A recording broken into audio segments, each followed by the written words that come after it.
Yeah, don't do the spin. Yeah, my bad. And he's like, please. Yeah. He's like, please. She's like, no.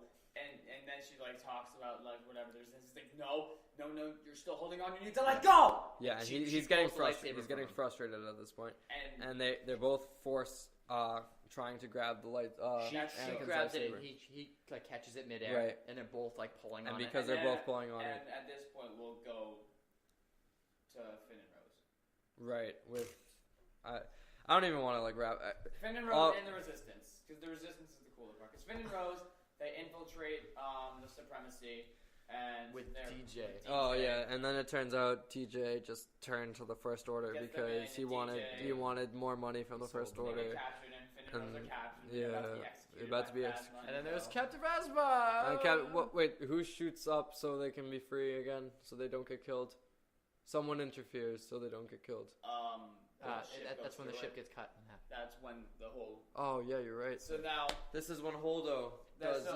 So it gets revealed that Holdo's plan. Well, we have to go through the whole mutiny. There's a whole mutiny on the ship because Poe thinks that Holdo is trying to sabotage the mission. Right. She's filling up the transports so they can reach. And she also this is actually way past when she says the whole like get him out of here. Yeah, whatever. We don't need to go over. Yeah, whatever. There's a lot happens in this movie. Yeah. It's 2.5 hours. It's the longest Star Wars. But the stuff we need to focus on is the Rey, Kylo, Luke stuff, all that dynamic. Well, but I think you need to focus on the whole Resistance thing. Yeah. Because essentially, so Poe thinks, all they know is that they're loading up with transports because they don't know that they're near a crate. Right. And then there's the whole thing, and this is the cool scene because Poe takes control of the bridge, and he's getting ready to launch them into Lightspeed because they're about to shut down that hyperspeed tracker, and then Leia busts in and zaps Poe, and that's a cool. Brings him onto the transport.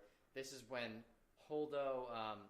She pilots the ship now, and everyone else leaves. And the First Order starts firing on each of the transports while Kylo and DJ sells them out. Because initially they don't know because the transports have cloaking devices. Yeah. Right. And they're all going to create, and Poe's like, oh. And this is when Poe finally reaches that level of maturity. Right. Of you don't need to be the big hero in every situation. And while Kylo and Rey are in the throne room with Snoke, that's when the ships are getting picked off one by one. Yep. Yeah.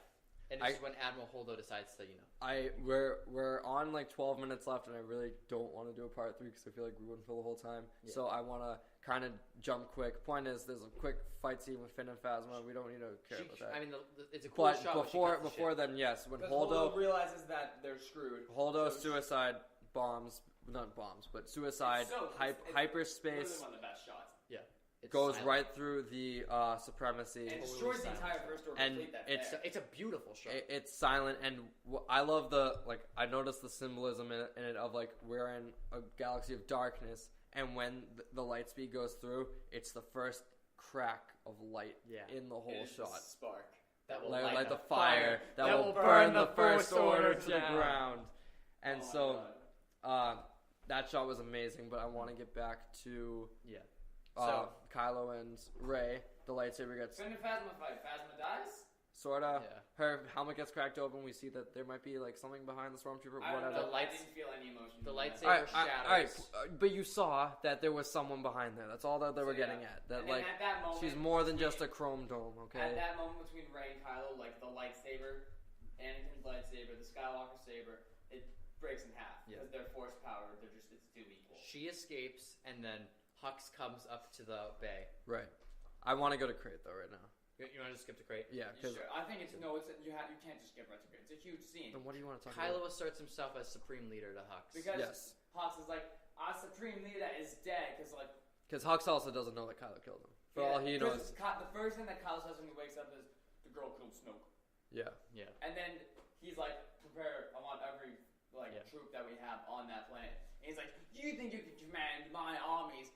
Our Supreme Leader is dead. And then he force chokes him. And then Kylo turns around and goes, the Supreme Leader is dead. And force chokes him. And that's when he is Kylo Ren. Supreme Leader. Right.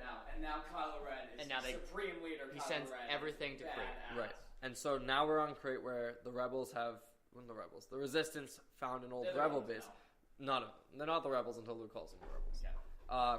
And so they go to Holdo calls them rebels earlier. Yeah. I don't give a shit about Holdo. Okay.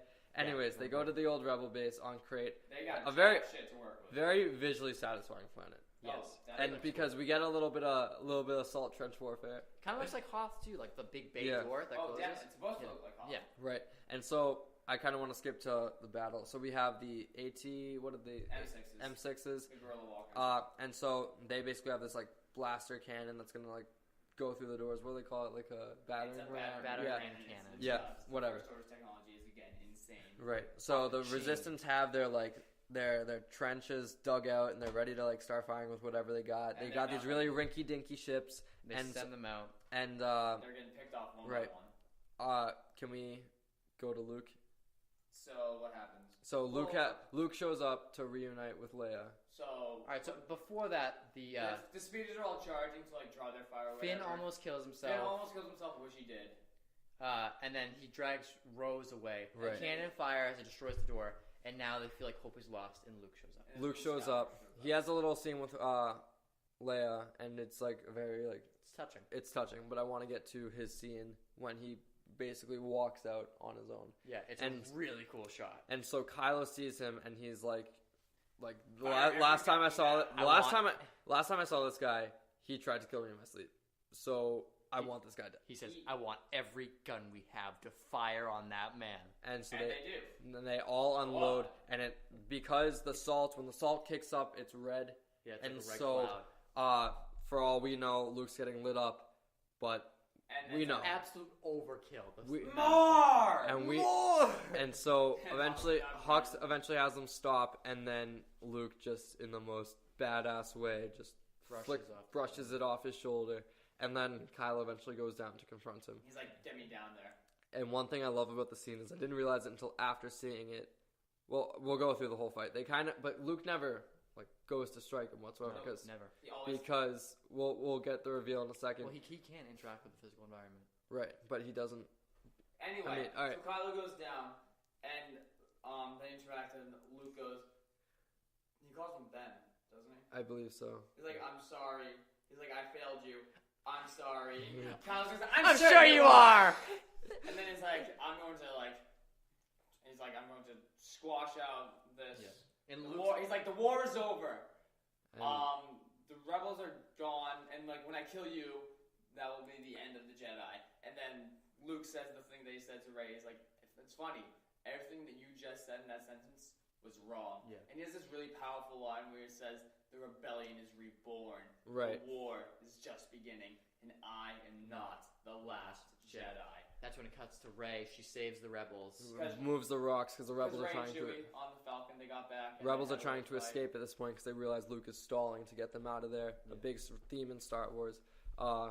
We saw Obi-Wan did it in the original Star Wars. Yeah. And so then we eventually get it revealed because Kylo goes to stab Luke. Yeah.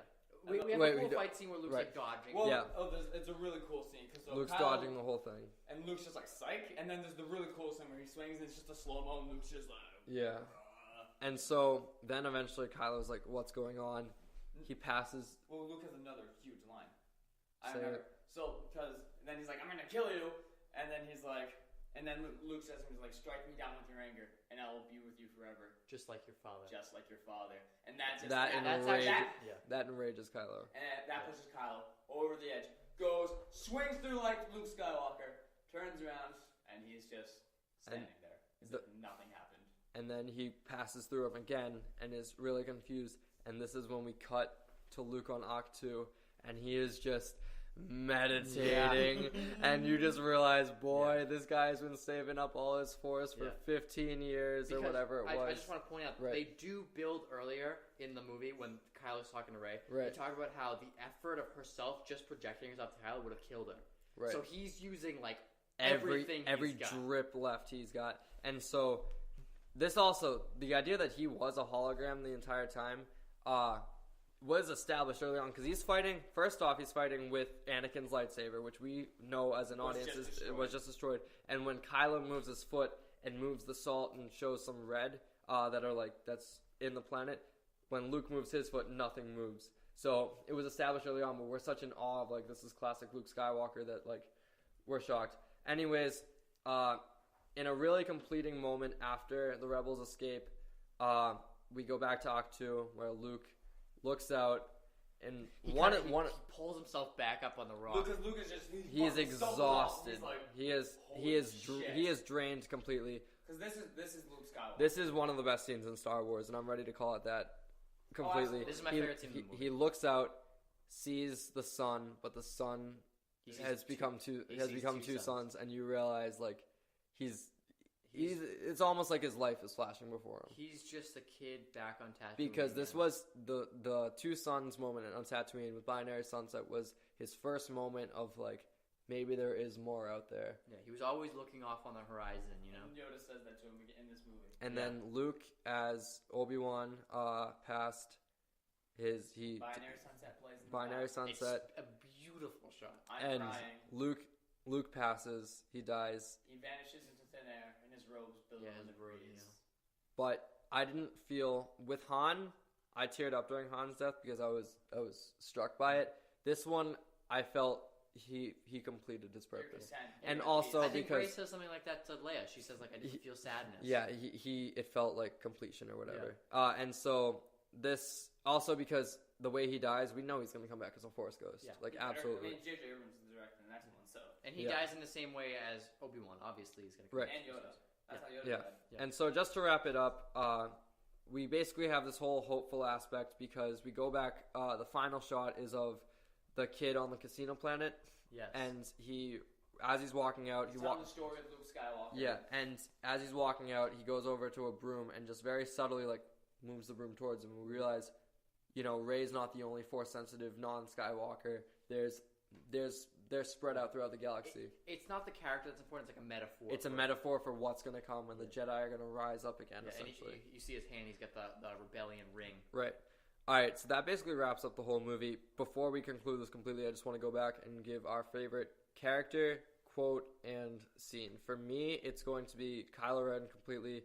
I think Kylo Ren is the best original on-screen character of the last century because of just his layers, and despite that I thought he was very conflicted in The Force Awakens, I didn't know how much further they could go, and he's even more interesting after this movie. My favorite quote is going to be, "We will be the spark that lights the fire that burns the First Order to the ground." And my favorite scene is absolutely the Kylo and Rey team up on the guards. It is one of the most visually satisfying scenes in Star Wars for me. Jake, I'll turn it over to you. My favorite scene in the movie was Luke's death. I thought that was the perfect way to conclude Luke's story as a hero. Now he's going to take on the role of a Force ghost, just like as like a passive role now. Now it's Rey's story. That was how Luke Skywalker should have gone down. For sure. And my favorite quote is, "The rebellion is reborn. The war is just getting started, and I will not be the last Jedi." Absolutely. Great quote. And then favorite character? Favorite character is Luke Skywalker in this movie. Of course. Luke? I agree with Jake on 2 out of 3 things here. Luke Skywalker is my favorite character. Luke Skywalker has been my favorite character in probably, honest to God, all films since I was a little kid. Yeah. Because I've always just resonated with the character just because we have the same name. I've always been like, hey man, I can be Luke Skywalker. Right. They did him justice in the end of this movie. In the end of this movie, they absolutely did him justice. I've always just loved Luke, especially his journey towards a hero in the original trilogy. Right. And then the last scene, I told you guys, I was crying at the end of it. Because I was just like, my God, this is the most wonderful thing. The best way it could have ended. And my favorite quote from him is one, "If you strike me down in anger, I will always be with you, just like your father." And also, before, I just didn't want to leave it out, his last quote to Kylo, "See you around, kid." See you around, kid. So sly. And that's what Han would say. That's what I love. Han always referred to Luke as kid, as kind of like a, not really like degrading, but just kind of like, kid. Whatever. You lost. Yeah. And so, that will basically do it for our review. We've got only about a minute left. Just to give our score out of 10 real quick. It's tough for me because I want to see it again before I give my final score. But right now, the more and more I think about it, the more I talk about it. Just doing this podcast, I like it more just talking about it. When I first saw it, I probably would have gone with like an 8.2, not going to lie. I'm going to say around a 9.3 right now. I really like this movie, and the more I think about it, the more I like it. Jake?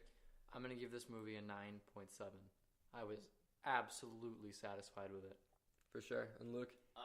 After one viewing of it and talking about it, I'll give it a solid 9.0. For sure. All right, that's going to wrap it up. Thank you for joining us. This was a two-parter. We have so much to talk about, had so much to talk about with this movie, and we probably could go on for 3 hours talking about this movie. We could. Anyways, thank you guys for joining us. Tune in Wednesday for our regular episode. It's been real.